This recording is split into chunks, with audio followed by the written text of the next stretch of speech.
Well, I got some great news for you, ducks. Yeah. We're here. Yay. Destination is on the left.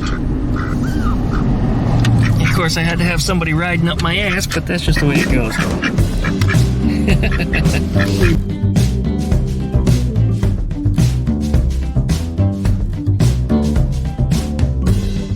So, Earl, be honest with me. Overall, what do you think of my work? I don't know what that is, but that's bullshit. Now, Eleanor's behind this door, and I haven't seen any of this new paint yet. So let's see what we've got.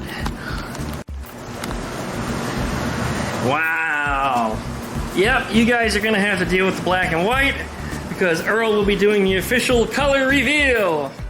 We're back with Earl from Classic Car Creations. Hey, everybody. And today I'm your host, the Duckman. We're back with Eleanore, my 1956 chop-top Beetle, which Earl has been very persistently working on. You can see the color. No, you can't. No, you can't. We got you guys blocked out. No color for you. Sorry, you're going to have to wait for Earl's big color reveal because that's coming up very soon. Yeah. How soon do you figure?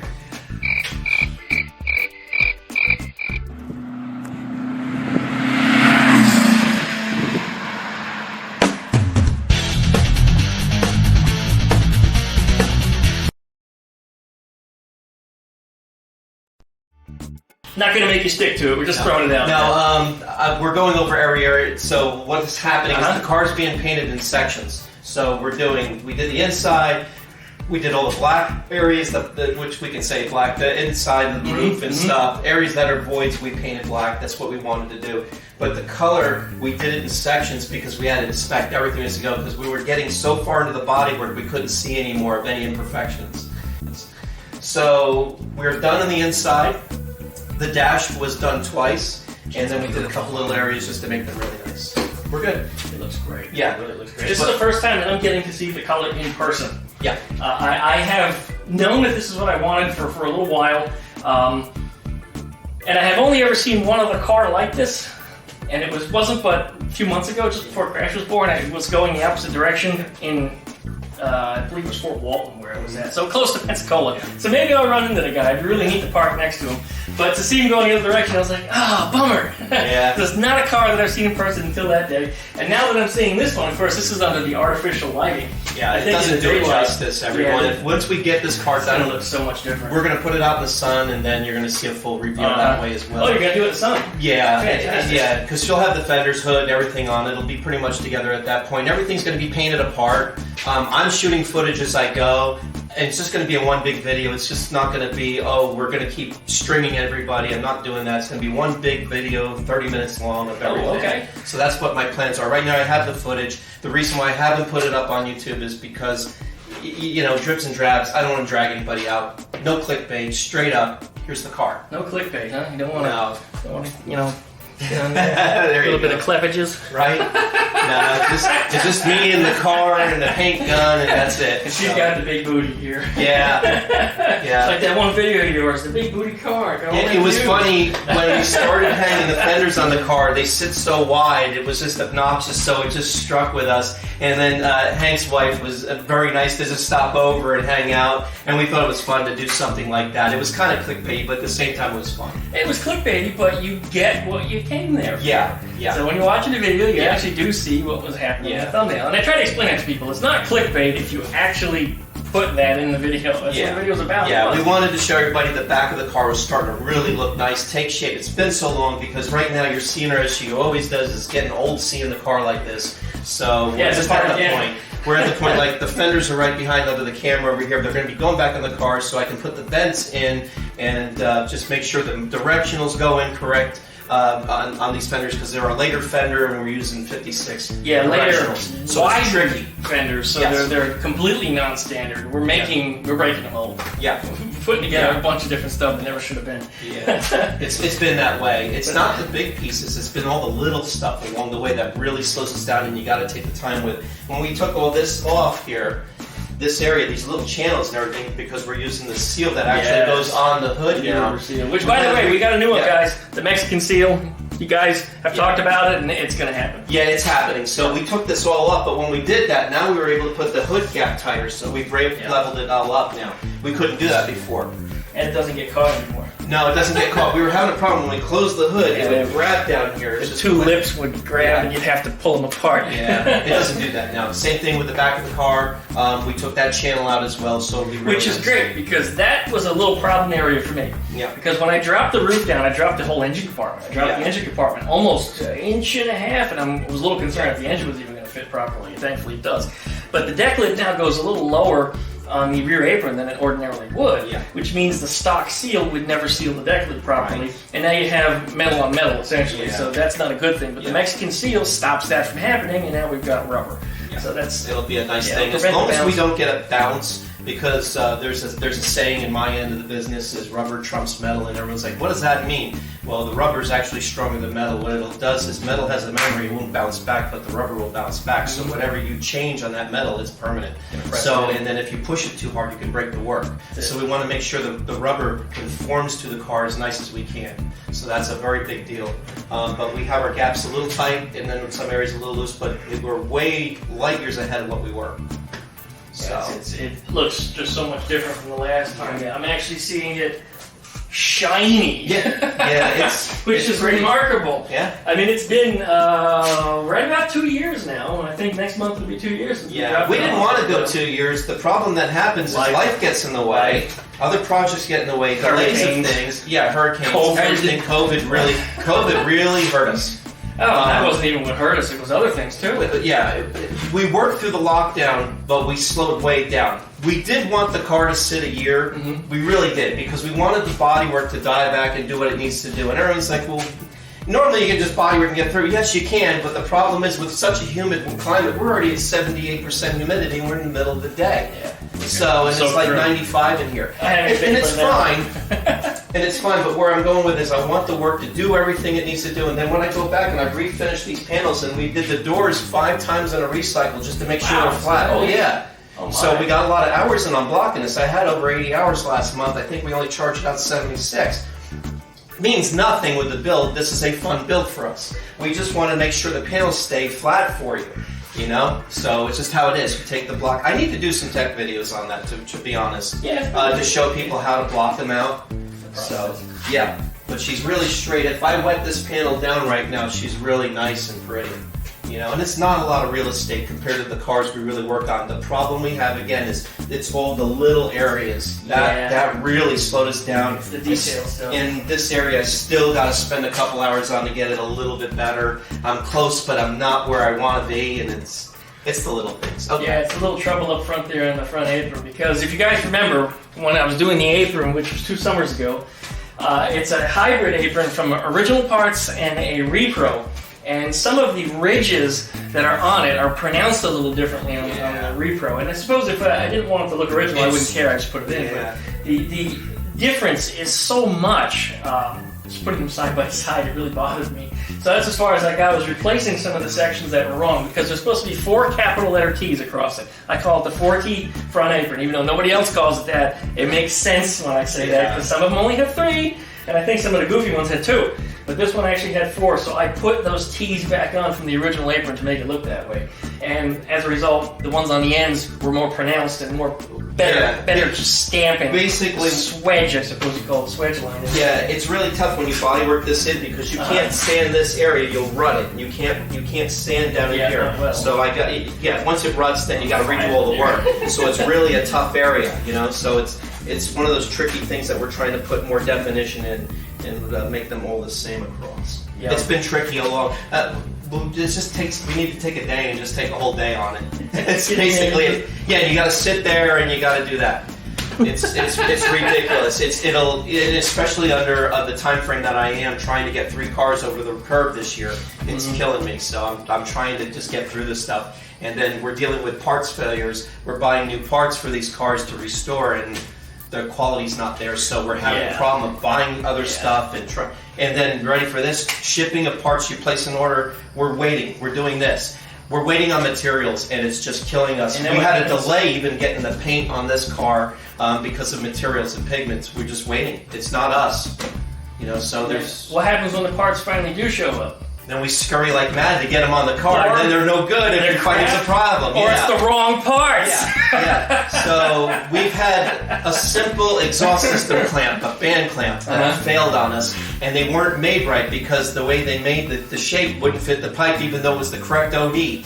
It doesn't make sense. You can't make this up. And then we have hose clamps that are absolute failures for a car we're doing an original restoration on, and it's frustrating in this business on my end. And then there's another YouTuber out there called Uncle Tony's Garage. Yes, watch him. cool. He just put a video up on New how. York too. Yeah, he's in Tennessee right now. He is Tennessee. He moved actually to where I used to live, which is he used to be a writer for Mopar magazine that I even read back in the 80s. I don't think so anymore. I his name pop up in print someplace. Really a great guy to watch his channel. Anyway, we watch his channel here at Classic Car Creations. Anyway, he brought up a video about how the parts ain't what they used to be and how stuff is made. Well, we're living that here, and it's very frustrating, and it doesn't help the product get processed quick enough. And so we're dealing with mediocrity in the state of. But when it comes to the no ship issues or the wrong parts in the box, that's not the part's fault. No, but we've had that happen. I think people have changed a lot too. Well, no one cares as much as they used to. It just seems like things have changed. Box and they go home. I'm not trying to go on a rant with this, but it's affecting me. And it's affecting the output of the cars and everything. You're only as good as what you put into the car. That's the fact of it. And I'd be so much further along on ATVW today if I got the parts that were ordered as much as a month ago. They're still waiting for them to come. We used to order from a very big auto parts supplier, racing parts and stuff like that, and we're waiting up to 2 weeks now just to get a part in. We're waiting on fuel line for the GTO. 2 weeks, not too bad. And we're going on a month, and I'm like, what's going on? And then you ready for this? You're looking for the part, they can't get it. The supplier doesn't have it. Well, why does the supplier have it? Well, if they were in a COVID state, well, no one's working. Yeah. So this is the problem. So the supplies are all gone now. They're all diminished. So now they got to wait to retool to make more stuff. So this is the problem we have. It's not every car has got a delay because of parts. Parts. That's what's killing me too. And hopefully there'll be more updates on the ATVW coming up as soon as it gets the parts for it. But everything on that bike, which is a bike, by the way. It's not really a car, I guess, anymore. But everything on there, as much original Volkswagen stuff I could put on there, but I had to put some things on there that are goofy, extra long battery cables and stuff. So I had to order some stuff, and I didn't expect it to, but it's going to have China. So that's just the way it's going to be. So I have to just wait for it. When it gets here, it gets here. Yeah. And hopefully, you might even be waiting for me by the time I get home. If it's there, you might have an ATVW following Eleanore. Right. We'll see what happens, but we'll see if I can get it started. That'll be the next step. Can I bring this up on the? Well, you can edit this, but something to bring up on shipping of the car. Yes. Okay. First off, shipping of this car. When we're done here, turn it upside down. And well, one thing I got to do is we're going to be raising this car up so we can paint the heater channels. They're going to get painted underneath. Right now, she's been living on this stand for about 2 years. Yeah. And when we're done, we're done with the exterior. We're going to raise her up, and I'm going to paint the heater channels underneath, and we're done.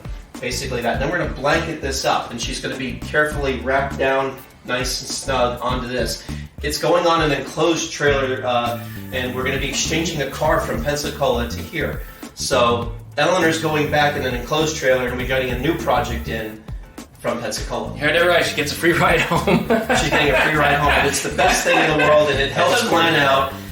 Glenn's feverishly trying to get everything in order on his end. It's crazy. We're crazy down here trying to get 3 cars done, and so in the process that sets us up for next year, so it works out. It's a win-win. So everybody, Eleanor is going home in an enclosed car trailer, not the way she came down here where she went into the drink, and you were like, oh yeah, went off the bridge. Oh no, there's the bridge and the empty trailer. It wasn't like that. Oh my God. No way. That was a phenomenal clickbait video. Some people watched all the way to the end too, and they're like, I don't get it. Is the car over the bridge or not? That was a great video. I don't get it. You gotta put the footage in this. Maybe I'll need to do it again when she comes home. Yeah, right? Oh no, not again. Oh no, again. Let me get a fishing pole. Yeah. That spot where I leaned her up against the trailer was leaned up against there. If she had gone off the bridge there's railroad tracks right below. Yeah. It would have gone down about 50 feet right into railroad tracks. That would have been worse than hitting the water. Water might have been able to save it. Right. The tracks. Yeah. It would have been crumpled up. Eleanor will never see another drop of water, so we're good. Yeah, who knows? It's Florida. Don't Well, say it'd that be in now. Florida. If you hit a rainstorm, that's fine, but the garden hose But next she to won't it. be left out. Yeah, That's probably you're not the going to best Pensacola Beach? What do you mean? You're going to drive way. to Visit the the beach, sand? but I'm not going to leave it at the beach. Yeah. I think she's going to drive you away from there and say, no, I've been in the drink before. I guarantee you, based on this car's history, though, Yeah. you remember 6 feet of seawater, so Yes. the car was, I'm 6'3", so Yeah. the car was just inundated. It was buried underwater for about 2 days or something. As Hurricane It's Ivan enough to reeled just- in, and they kept Yeah. the water there, and it was about 2 days seawater. The guy lived right on one of the bayous in Pensacola, and I actually managed to find his house on Google Maps, and I Yeah. went to a street view, and I saw he had another Beetle back there. Oh, That's how I knew it jeez. was his house. Yeah. Because another friend of mine actually saw this car years ago, like sometime after Ivan, when it was starting to rot, and he had another oval sitting next to it that was silver. And again, I looked at the driveway, and I saw it was a Yes. silver oval. This is the one that he let go of because of its condition and what happened to it. And then it sat in another 10 plus years in somebody else's yard for the next guy that bought it, just in the rain. So, but the salt didn't do to it, the rain finished it off. And it just collapsed and fell apart. You guys know the story. It actually broke in the middle. I split it in pieces. And then I just started putting anything on it that I could from anything that I had. And that included either Volkswagen parts or parts cut out of appliances. Yeah. Anywhere that I could put metal on here that wasn't costing me out of pocket, that's what I did. Because at the time, I was broke just like everybody else. I'm actually not in such great shape now either. I was doing pretty good about a year ago, but you know, this is what happens. The market dries up and things go bad, and you do the best you can to keep Yeah, that's yourself what you afloat. do.